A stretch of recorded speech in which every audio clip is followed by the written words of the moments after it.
Hey YouTube, sorry, Renee here again, smoking Hearth and Home Smoky Mountain. This is the second tobacco in their slow age series. Now, if you watch my reviews, my videos, you know that the last video that I made was a review of Hearth and Home's I think it's called Bright Night, which is the other slow age series tobacco blend. Unfortunately, and I do mean unfortunately, it wasn't that I didn't think it was that great of a review. Though I tried to, reflect on the positive aspects of the blend, I couldn't help but mention everything that was unfortunate about it. However, that being said, Hearth and Home, I think, have redeemed themselves, if you will, with Smoky Mountain. Does this get a wow factor? Yes, it does. I'm going to say it. Yes, it does get a wow factor. But not because it's a good blend. It is a good blend. It's not a great blend, definitely not. But it gets a wow factor, but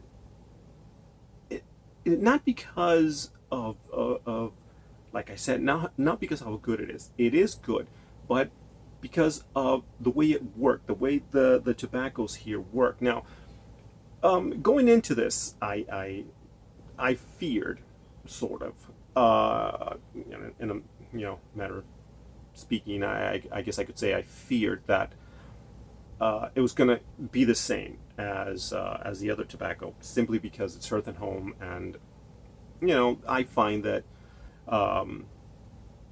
not all of Hearth and Home is the same, by the way, but in my experience with Hearth and Home, I would say about 80% of the tobaccos that I've tried from Hearth and Home have had one similar aspect, and that is the leaf that they use is not always very fragrant.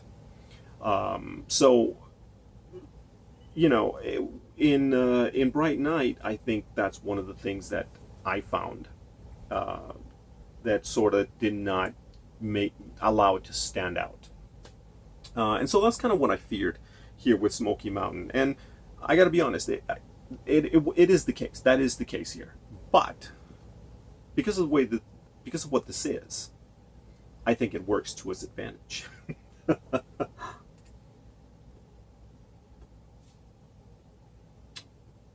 Anyways, I'll explain what I mean by that. Let's get into this. What am I tasting? Well, this is a Virginia with dark fired Kentucky.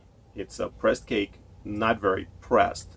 It falls apart very quickly and very easily, so not that good of a press, but it's a pressed cake.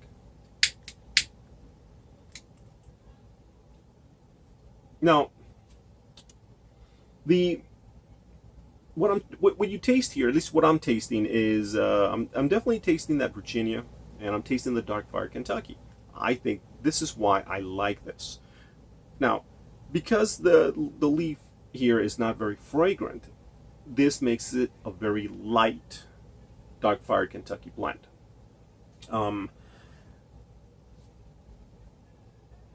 I guess if you're a big fan of, like, say, old dark fired, something that's really, really strong at that, or something by Galleth and Holgarth, then you might find this a little bit too light.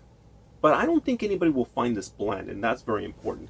While this is a very light blend, it's not bland, which is something that I would have expected this to be. I would have expected it to be bland and just not very flavorful.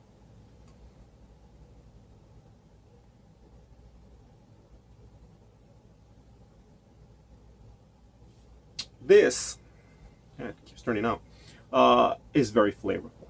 And you get the Virginia, you get the taste of the Virginia. and then you get the dark fire Kentucky that comes in and it stays throughout the smoke, and at the very end of your exhale, that's what you're left with. You're left with a very light dark fire Kentucky taste, which is really, really nice. Now, again, um, it's a very light blend, but I think this is, in this case, it works very nice because it makes for a very smooth blend, a very smooth smoking blend that is dark fire Kentucky, for the most part. Like I said, the Virginia comes in, but it sort of kind of like it brings you into the Kentucky and then it leaves you there.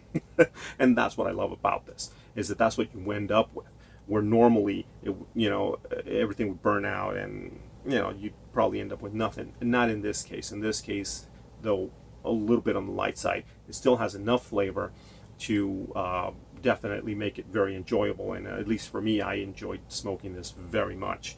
Like I said, I think Hearth and Home, as far as their slow age series, in my opinion, they redeemed themselves with Smoky Mountain. I really enjoy this. Do I recommend it?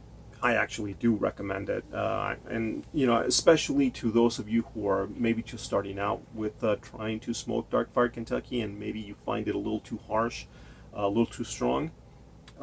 Smoky Mountain, Hearth and Home Smoky Mountain, definitely something that will give you enough of a taste where you can learn to appreciate dark fire Kentucky. So yeah, that's it for me, guys. As always, I'm trying to put this down without dropping it. I'm sorry about that. As always, compadres, comadres, thank you for watching. If you still are, y vayan con Dios.